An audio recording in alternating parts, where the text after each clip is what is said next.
Hi friends, welcome to ಸ್ವಾದ್ವೇವ್ channel. ಇವತ್ತು ನಾನು ಹಲಸಿನಕಾಯಿ ಸಾಂಬಾರು ಹೇಗೆ ಮಾಡೋದು ಅಂತ ತೋರಿಸ್ಕೊಡ್ತೀನಿ. ನೋಡೋಣ ಬನ್ನಿ. ಹಲಸಿನಕಾಯಿ ತುಂಬಾ ಟೇಸ್ಟಿಯಾಗಿರುತ್ತೆ ಮತ್ತು ಆರೋಗ್ಯ ಕೂಡ ತುಂಬಾ ಒಳ್ಳೆಯದು. ಶುಗರ್ ಪೇಷಂಟ್ಗಳಿಗೆ ಹಲಸಿನಕಾಯಿ ತುಂಬಾ ಒಳ್ಳೆಯದು. ಶುಗರ್ನ ಕಡಿಮೆ ಮಾಡೋದಕ್ಕೆ ಹೆಲ್ಪ್ ಮಾಡುತ್ತೆ. ಈಗ ಇದನ್ನು ಹೇಗೆ ಮಾಡೋದು ಅಂತ ನೋಡೋಣ ಬನ್ನಿ. ನಾನಿಲ್ಲಿ ಹಲಸಿನಕಾಯಿನ ಸಣ್ಣಗೆ ಹೆಚ್ಕೊಂಡಿದ್ದೀನಿ. ಇದನ್ನು ಕುಕ್ಕರ್ಗೆ ಹಾಕೋತಾ ಇದ್ದೀನಿ. ಹಸಿ ಅವರೆಕಾಳು ಹಾಕ್ಕೊಂಡಿದ್ದೀನಿ. ಹಸಿ ಅವರೆಕಾಳು ಇಲ್ಲ ಅಂದರೆ ಒಣಗಿರೋ ಕಾಳನ್ನ ನೆನೆಸ್ಬಿಟ್ಟು ಹಾಕ್ಕೋಬೋದು. ಯಾವುದೇ ಗಟ್ಟಿ ಕಾಳು, ಕಡಲೆಕಾಳು, ಬಟಾಣಿ ಇದನ್ನೆಲ್ಲ ನೆನೆಸ್ಬಿಟ್ಟು ಹಾಕ್ಕೋಬೋದು. ನಾನಿಲ್ಲಿ ಹಸಿ ಅವರೆಕಾಳು ಮಾತ್ರ ಹಾಕ್ಕೊಂಡಿದ್ದೀನಿ.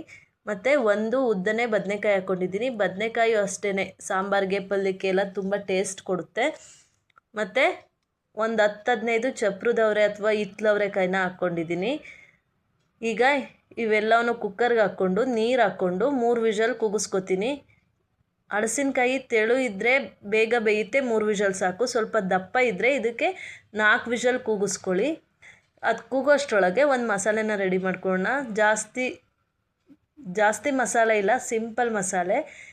ಬಾಣಲೆಗೆ ಎಣ್ಣೆ ಹಾಕ್ಕೊಂಡು ಎಣ್ಣೆ ಬಿಸಿ ಆದಮೇಲೆ ನಾನಿಲ್ಲಿ ಈರುಳ್ಳಿ ಮತ್ತು ಟೊಮೊಟೊನ ಕಟ್ ಮಾಡಿ ಇಟ್ಕೊಂಡಿದ್ದೀನಿ. ಒಂದು ದೊಡ್ಡ ಸೈಜ್ದು ಈರುಳ್ಳಿ ಕಟ್ ಮಾಡ್ಕೊಂಡಿದ್ದೀನಿ. ಒಂದು ಮೀಡಿಯಮ್ ಸೈಜ್ದು ಟೊಮೊಟೊ ಕಟ್ ಮಾಡಿದ್ದೀನಿ. ಈರುಳ್ಳಿನ ಮುಕ್ಕಾಲು ಭಾಗನ ಈಗ ಉರಿಯೋದಕ್ಕೆ ಹಾಕೋಣ. ಟೊಮೊಟೊ ಫುಲ್ ಹಾಕ್ಕೋತಿದ್ದೀನಿ. ಇನ್ನು ಕಾಲು ಭಾಗನ ಸಾಂಬಾರಿಗೆ ಒಗ್ಗರಣೆ ಕೊಡುವಾಗ ಹಾಕ್ಕೋತೀನಿ.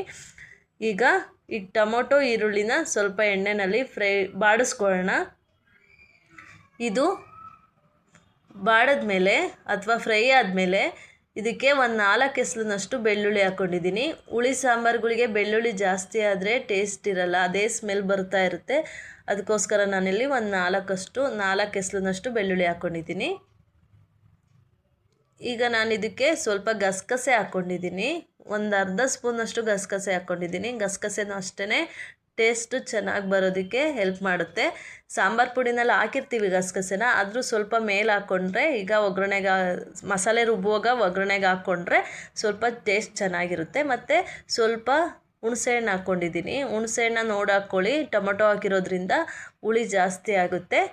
ಹುಣಸೆಹಣ್ಣ ನೋಡಿ ಹಾಕ್ಕೊಳ್ಳಿ. ಈಗ ಕುಕ್ಕರ್ ಕೂಗಿದೆ. ಇದಕ್ಕೆ ಮಸಾಲೆನ ಏನು ಹುರ್ಕೊಂಡಿದ್ವೋ ಅದು ತಣ್ಣಗಾದ್ಮೇಲೆ ಮಿಕ್ಸಿ ಜಾರ್ಗೆ ಹಾಕ್ಕೊಂಡು ಅದಕ್ಕೆ ಒಂದು ಅರ್ಧ ಸ್ಪೂನಷ್ಟು ಜೀರಿಗೆ ಹಾಕ್ಕೊಳ್ಳೋಣ. ಜೀರಿಗೆ ಹಾಕ್ಕೊಂಡ್ಮೇಲೆ ಇದಕ್ಕೆ ನಾನು ಸಾಂಬಾರು ಪುಡಿ ಹಾಕ್ಕೋತಾ ಇದ್ದೀನಿ. ಇದು ಮನೆಯಲ್ಲೇ ಮಾಡಿರುವಂಥ ಸಾಂಬಾರು ಪುಡಿ. 1 ಸ್ಪೂನಷ್ಟು ಸಾಂಬಾರು ಪುಡಿ ಹಾಕ್ಕೊಂಡಿದ್ದೀನಿ. ಸಾಂಬಾರು ಕ್ವಾಂಟಿಟಿ ಎಷ್ಟಿರುತ್ತೋ ನೀವು ಅದ್ರ ಮೇಲೆ ಸಾಂಬಾರು ಪುಡಿನ ಹಾಕ್ಕೋಬೋದು. ತುಂಬ ಜಾಸ್ತಿ ಆದ್ರೂ ಅದೇ ಸ್ಮೆಲ್ ಬರುತ್ತೆ, ಜಾಸ್ತಿ ಹಾಕ್ಕೋಬೇಡಿ, ನೋಡಿ ಹಾಕ್ಕೊಳ್ಳಿ.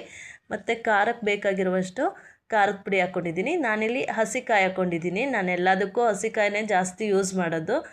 ಕೊಬ್ಬರಿ ಅಷ್ಟು ಟೇಸ್ಟ್ ಬರಲ್ಲ ಅಂತ, ನಿಮಗೆ ಯಾವ್ದು ಬೇಕೋ ಅದನ್ನ ಹಾಕ್ಕೋಬೋದು.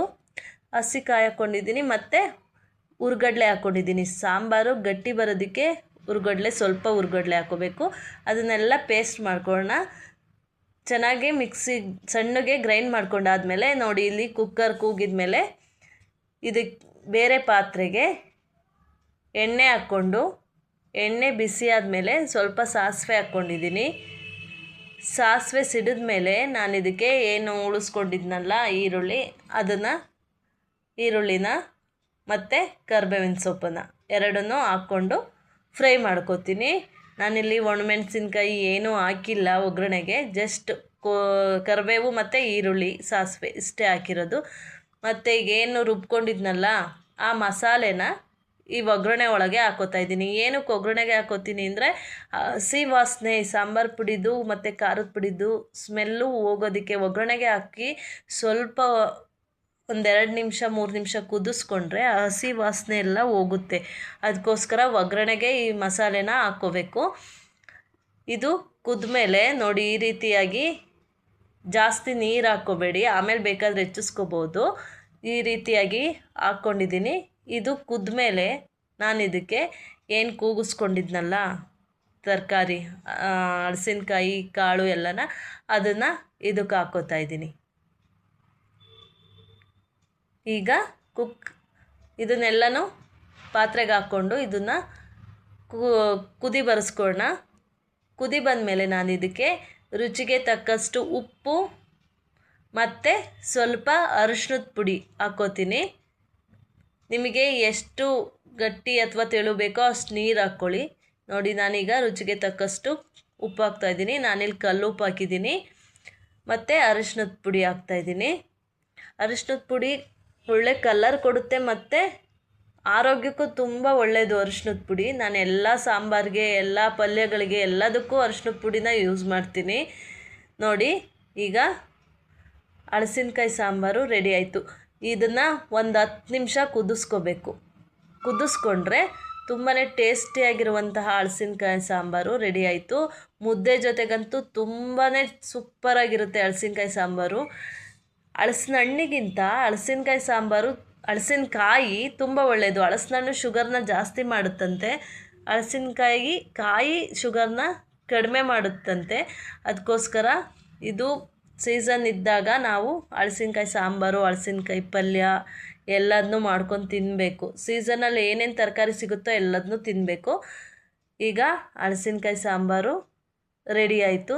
ನೀವು ಮನೆಯಲ್ಲಿ ಮಾಡಿಕೊಂಡು ಸಾಂಬಾರು ಹೇಗಿತ್ತು ಅಂತ ಕಮೆಂಟ್ ಮಾಡಿ. Thank you.